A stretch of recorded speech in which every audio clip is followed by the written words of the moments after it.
Welcome to the Bearcat Beat on LSPN, where each week we share conversations about everything that makes Sherman ISD athletics so great. I'm your host, Chris Daly. Sherman Bearcat Athletics represent the heart and soul of our community, where champions are made both on the field and in the classroom. Our student athletes embody the Bearcat spirit through dedication, perseverance, and excellence, creating memories and building character that will last a lifetime. Remember, it's better to be a Bearcat. This is just one of the many amazing things that the Booster Club accomplishes throughout the year for all sports. If you're interested in joining the Sherman Athletic Booster Club, or if you want to purchase some merchandise to show your Sherman Bearcat love, you can visit the website at shermanisd.net under the Athletics tab. All right, welcome back to the Bearcat Beat. I'm Chris Daly. Today I am joined once again by head football coach Josh Aleman. How you doing, Coach? I'm doing well, man. Appreciate you having me on again. Oh, you bet, you bet. So let's do it. Let's wrap up the season, but first let's start with the final game because it was a great way for the seniors to go out. Absolutely. There was a lot of buildup going into that last game, not only for it being the last game for the seniors, but the last game at Bearcat Stadium. So, Yeah. there was a lot to it. It was all week getting up to the game. We did a new entrance where, after senior night, we loaded the buses and took the buses back around to the front of the stadium, walked through the stands. Really cool atmosphere. It was cool for the kids of the community to see all that. And, it was a one-time thing that we did, but it was a good start to closing out Bearcat Stadium. Then the game started, so we had all that going into it, and then the game started. Our kids were very locked in and prepared. We were great on offense, defense, and special teams. It ended Bearcat Stadium the way it should be with a win. We took care of Lebanon Trail 41-31. And then after the game, we had a lights out deal that Coach McDougal put together. And, man, it was really cool. We had fireworks on the 50-yard line. You always get nervous. I've never been that close to fireworks in my life, really, other than when we're setting them off ourselves with like a Roman candle or a sparkler. Right. Nothing that big. These were a grand finale for like 6 or 7 minutes. It was awesome, very emotional for our players, obviously, me and our coaching staff, and the guy and the Sherman community. I'm sure there were some tears out there, but I definitely got chill bumps watching it, and couldn't have sent Bearcat Stadium out on a better note.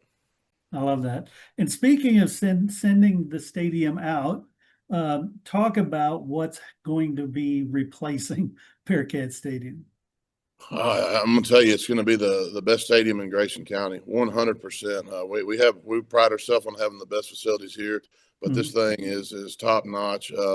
There's nothing being missed on this deal. We just had a branding meeting last week. You're going to see a 2-story stadium with a huge press box, a huge jumbotron down there at the end of the field.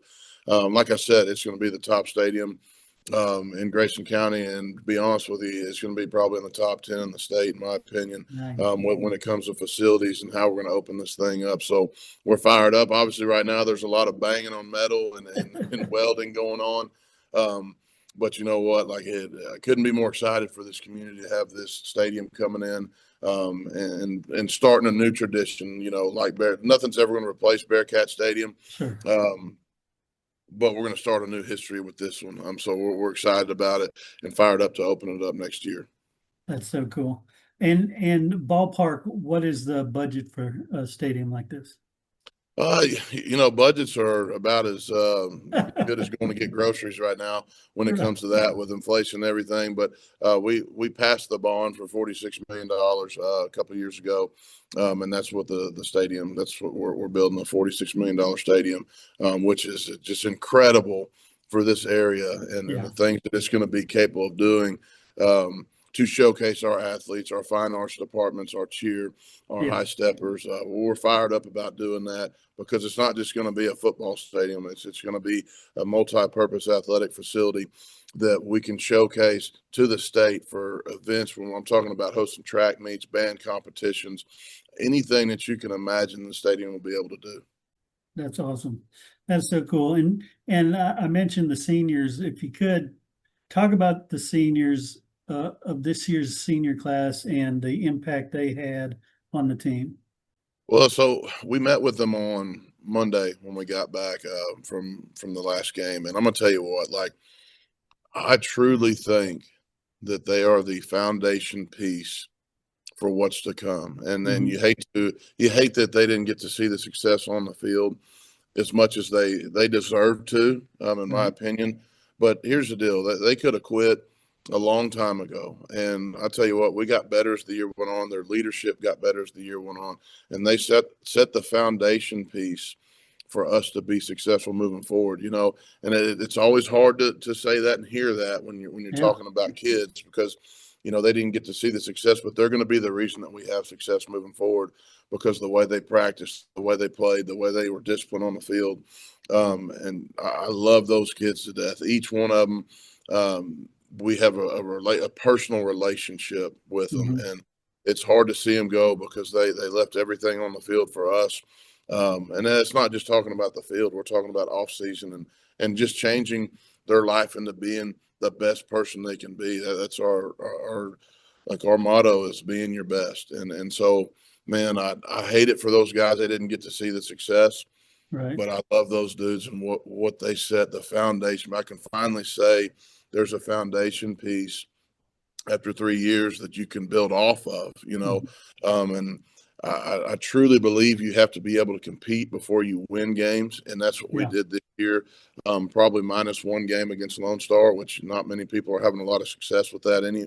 either. But um, we competed in every single game that we played, and that's something that you have to do in order to be able to start talking about wins. And so, doing that, especially against Wakeland the week before, 2 weeks before the season ended, 14-13 at the half, late into the third quarter, we're just giving them everything we got, and we couldn't hold up. And then you look at that and you're like, oh man, we could probably turn in because we played our best football that night and it didn't Yeah. work out for us. And then we went out there against Lebanon Trail and just got after them. And I'm super proud of our coaching staff, our kids, and our community. No one wants to say there was pressure involved in that, but you don't want to lose the last game at Bearcat Right. State. Sure. So, just happy for everyone involved in that. And it gives you kind of a springboard into our off season. That's awesome. And you really can't overstate what those seniors meant in the fact that they didn't quit because at that age, a year is forever. In Yes. our age, yeah, a year is like not a big deal.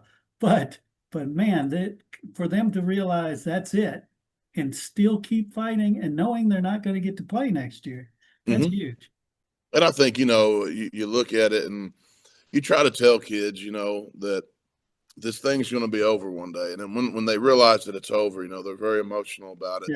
Yeah, Um, but I don't think if you were to ask those kids individually, I don't think any of them have any regrets about how they approach the season, how they approach practice, how they approach their life now. And, yep, football's a life game, and that's all it is. And there's a lot of things that'll knock you down in life.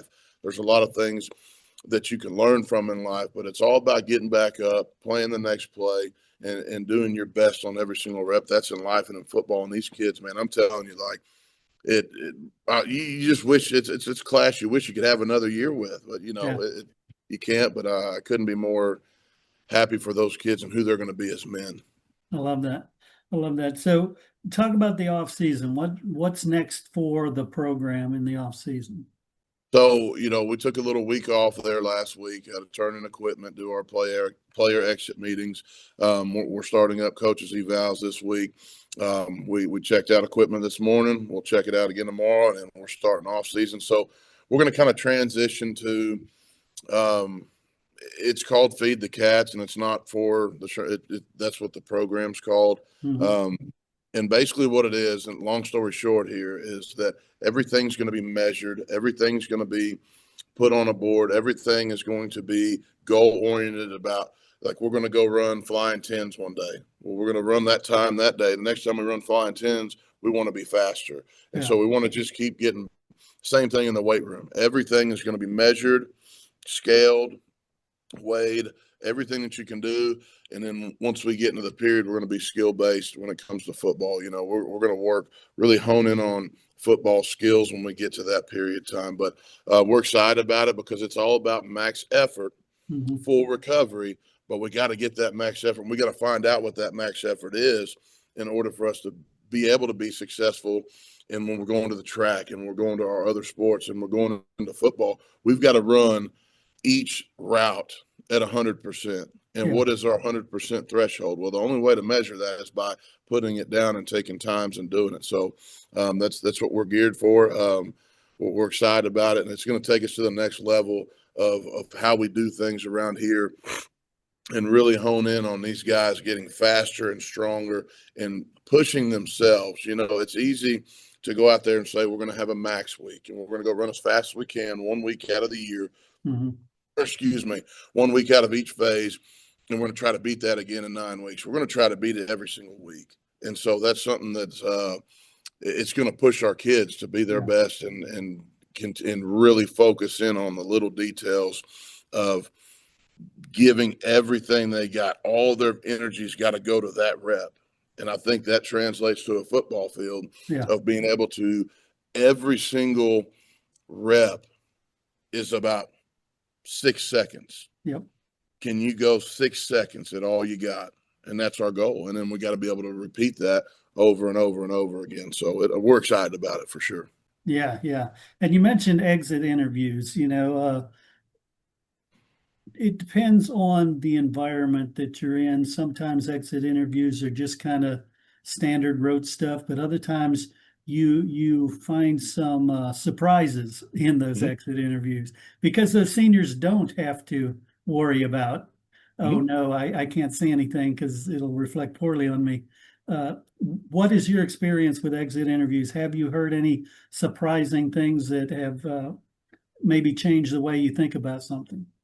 I think there's always things that you find surprising when you give kids the opportunity to kind of speak and speak freely, But in our senior exit interviews, we talk about things, they look back and kind of say what they think that we could have done a little bit better or what we may have let slip here, let slip there. But it's more than anything for me to let those kids know that this is not just a 4-year plan with me. It's a lifetime plan. And that if you ever need anything, regardless of what it is, I don't care. I expect you to pick up the phone and call. I expect you to be at our games. I expect you to come back and say, Coach Aleman, can I get on the field this week? And the answer is yes. And that's the relationships that we've built over the 3 years with that group. And, it's like I said, this thing is, it's more than a scoreboard a lot. Okay. It's about building these kids to be men and understanding how to use football as that avenue. You know what I mean? And so they can go back and look at all the things they've gone through. But that's really what that meeting's about. It's just me letting them know that I love them, that I care about them, and that it doesn't stop because football's over. So I really just try to hone in on that. Now with the younger kids, we get in there and we're very honest with them. We're very straightforward with them about things that we did well, things that we need to improve on, what our off season needs to look like, what are we doing in the summer, what other sports are we playing, are you going to be on the track? We really hone in on what we can improve and what they did well, and then also give them, it's academics as well. It's not just a check the box exit meeting. It's a very straightforward, and we ask them to be straightforward with us. That's the relationship piece that we have with our kids is I ask them to hold me accountable. So if there's something that I do that is not to the standard of being our best, then they need to address me and tell me. So it's the same thing with them when we have our meetings. We're very straightforward, very upfront about what just happened this past year and how we can get better from it all across the board. It's the same thing with our coaches evals that are going on right now as well. It's sometimes conversations are hard, but that's how you get to where you need to be. Because this world, it's a little different from when me and you grew up, you know what I mean? So, but there's got to be people out there that let our kids know where they're at, let our coaches know where they're at, and my boss obviously let me know where I'm at as well. It's just part of the accountability piece, and I think everybody yearns for it and wants it. And so that's what we're very have a great staff that does a great job with that. And so that's kind of the evaluation piece. I think that was probably longer than short, but that's how we go about it. Nice, nice. And I know we're way early for talking about next season, but what do you have, assuming nothing changes in terms of returning starters? So right now, I was just doing this earlier. We have, I believe it's 8 on offense. It may be 7: quarterback, running back, 3 offensive linemen, 2 outside receivers. So J.D. Moore, Christian Mackey, Pierre Brauhau, Braden Sheffield, Landon Robinson, Chase Smith, and Ryken Anderson on offense. Defensively, we'll have Bryson Taylor, T.J. Johnson. Those are both our safeties. We'll also have Wes will be back at a corner for us. And so you got Nolan, we got Wes coming back. And then, linebacker wise, we'll have Sonero. Will Dutton will be back for us. So we have a ton of kids coming back. They were really young. You don't want to roll into a game with, 8 sophomores playing, but we had to at the end. But I think it's very tremendous for them with what they learned on the field, the evaluation piece and the speed, them learn how to play at that speed as sophomores. And we have some kids on the JV that are going to come up and do really well for us. Like I told you before, it's all about development if we can. There's no point in them standing by me on Friday when they can play 120 snaps on Thursday. So we did a really good job with that as well. So we're fired up about what we have coming back. Awesome, awesome. And Snapshot Day was not too long ago. What do you think that means for Sherman when it comes to realignment coming up? Well, Sherman's going to stay 5A Division I. We turned in 2134. That number is not going to – the 6A cutoff is not coming down to there. Right. What I think is going to happen, it's all speculation, sure. But with what Melissa turned in, I find it hard to believe that Frisco's or UIL will bypass Melissa and then say, Sherman, you go back down to Frisco again. I think they'll have some way of pulling Melissa to either Frisco's if they want to do that. I've also heard, though, we want to get to 17 districts, which I would love that because, you would love to be firing on all cylinders by week 3, but that sure is hard to make sure you're ready to go by week 3 and everything means something. But we'll have our kids ready to go wherever they send us. But I could see East. I don't really see West. There's not anything there. Mm-hmm.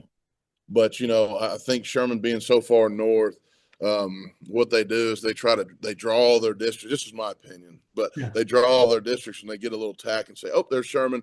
Let's go Frisco this time. Let's go Longview next time. You know what I mean? So we're kind of just in no man's land for being a Division I. But staying down one more time, I think will be beneficial for us. And no matter where they put us, we'll be ready to play. I love it. I love it. Well, Coach, gosh, congratulations on just building a strong program. You can see all the bricks are there. It's just a matter of getting it lined up. I love it. Yes, sir. I want to thank you for listening to the Bearcat Beat. Each week throughout the school year, you will hear all sorts of great information about all the athletic programs at Sherman ISD. Please do us a favor, like, share, comment, do whatever you can to help us reach more Bearcat fans.